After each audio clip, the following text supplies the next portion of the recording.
dinukot kami ng mga militar sa ng ban. Pinagbantaan yung buhay namin. Nagsanga na sa ganitong alegasyon ang naunang pagkawala ng mga environmentalist na ito kontra Manila Bay Reclamation. We were betrayed, unfortunately, through a web of deceptions. Their parents were betrayed. Iniuugnay sila ng militar sa mga komunista tulad ng ginagawa umano sa iba pang personalidad na umano'y nare-red tag. Pero ang mga ganitong banggaan magwakas na kaya kung magkasundo ang mismong Partido Komunista at gobyerno. Magkasunod na nagpahayag ang magkabilang panig ng kagustuhang tuldukan na ang sinasabing longest-running ongoing communist insurgency sa buong mundo.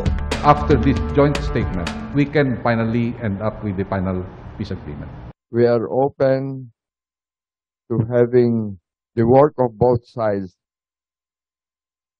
to continue and bear fruit.